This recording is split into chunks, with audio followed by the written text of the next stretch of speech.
All right, now before we get into this, I need to disagree with Mackenzie Dern real quick. I need to point this out. Ever since I heard it, I haven't been able to get it out of my head. But she said this in an interview. Ago, you did an interview with us, and you said that you felt women had to do more work to gain the respect in MMA compared to the men. Now that you have that belt in front of you, do you feel like you've finally gotten the respect maybe from the fans that watch MMA? No, they're still the same. I mean, it's still the whole like bathroom breaks, and you know what I mean. It's just, I mean, what they want is like trash talkers, you know? And the women, I think most of the women, it's like we kind of bring the more, I don't know, elegant side or chic or, you know what I mean? I gotta disagree with that. We don't want you to trash talk. I don't think that's what fans are entertained by. I think fans are entertained by your comparison, the comparison of your skill set to your opponents. That's what MMA fans like to hear. When Conor was in his prime, listen to his interviews. He used to talk about how slow his opponents were. He used to criticize their weaknesses. Now, it got overlooked because of his charisma and, you know, people cling to personalities and stuff like that. So they're like, ha ha, Conor, but they're not paying attention. This guy is dissecting what he sees as flaws in your game, pointing out the strengths in his game, sort of a way to predict what's going to happen in the fight. Now, predicting the outcome of a fight, that's the Ali standard. Remember, Ali started that whole, you know, hyping up a fight by, you know, guaranteeing the outcome of a fight. Didn't they call him Mystic Mac? Because he used to try to do that same thing that Ali did all the time. And I think he predicted a few of them, right? That's what fans tune in to see. Because that's, you know, us men, we're not that dumb. We're not that dumb. We understand fighting. And if you're a fighter, we just want to hear you lay out as a professional fighter what you see as weaknesses in your opponent. Trash talk, I mean, if you can pull it off, it'll work. But if you're not a trash talker and you just know how to analyze a fighter, their weaknesses, and how you match up with them, I believe anybody can do this. It's the standard of promoting a fight. It don't have to be trash talk. Now, moving on. I've never been so confused and unsure about the outcome of a fight, and I've never changed my prediction twice. I'm about to do it now. I originally said Dern, switched to Jillian. Now I'm going back to Dern. Maybe I just needed to hear other people's takes and viewpoints because it seemed to have helped me. You know, listening to other people and their take seems to have helped me make a confident pick, and I'm going to go with Dern. Dern should win because her striking is simply better than Jillian's. It just is. And that's really that's the biggest thing, the biggest difference between the two of them is how much more power, how much more tenacious and assertive Dern's striking is. Now, if you go watch her fight against Yan Xiaonan, a respected striker, she had her moments against Yan. And Yan wasn't really focused on takedown. If you pay attention, she wasn't that hyper focused on takedowns. She was teeing off on Dern. She's opening up on Dern with flurries. And Dern was opening up right along with her.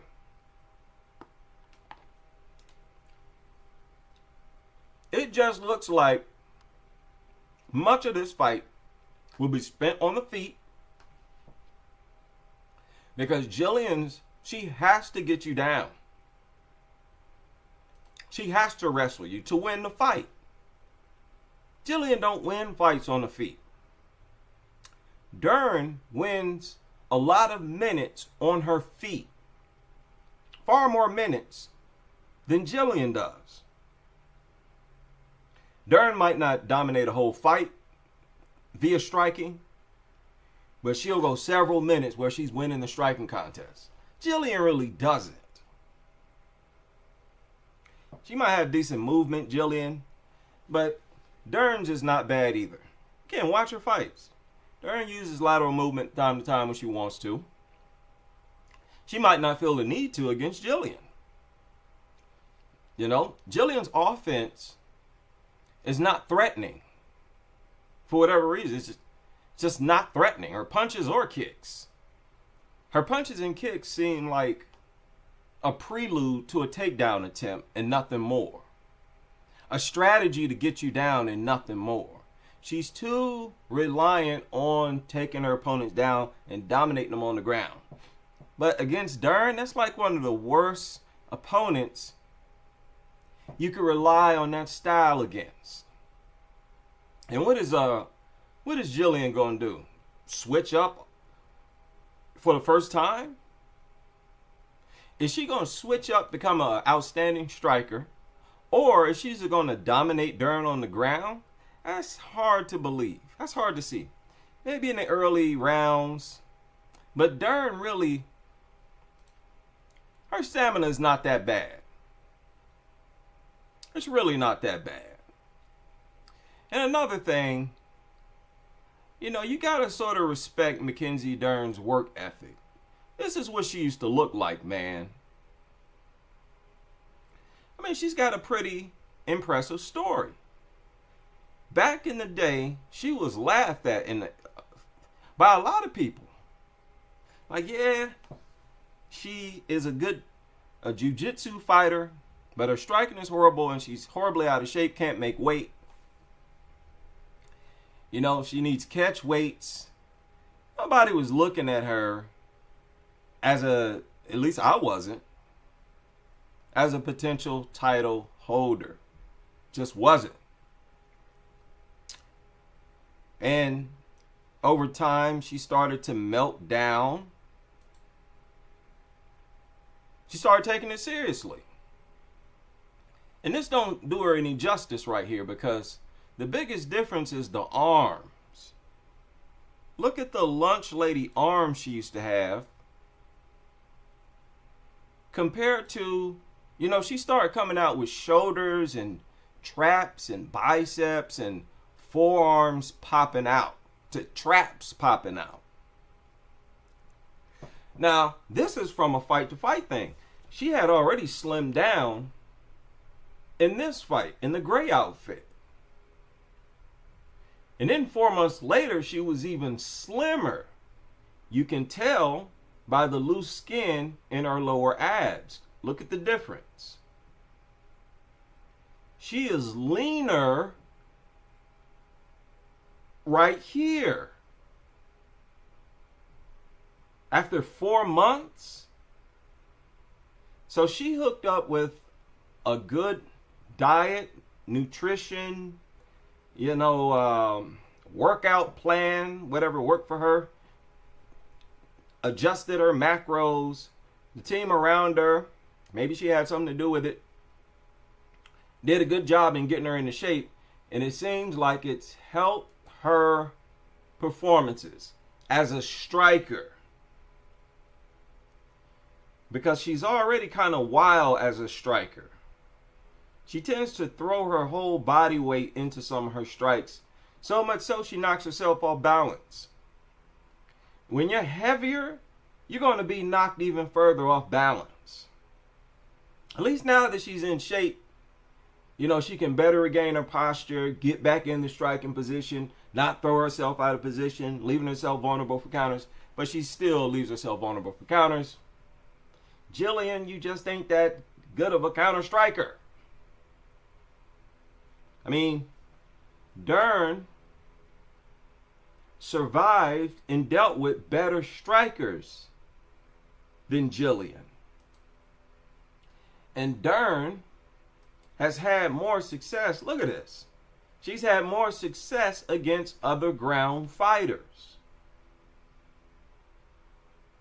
If this is a fight where Jillian goes for a takedown and she can't submit her, if they got to keep standing back up and most of the fight is on the feet, I just don't see Jillian winning that type of fight. I think I need to respect Dern's improvement as a striker in this fight. That's just the safest thing for me to do. That's how I feel about it. And that's what I'm going to do. I'm going to take Dern. But I can see Jillian winning, because I haven't seen enough from Dern to just view her as a virtuoso, flawless, near flawless fighter. We'll see what happens. And I'll be back after the fight.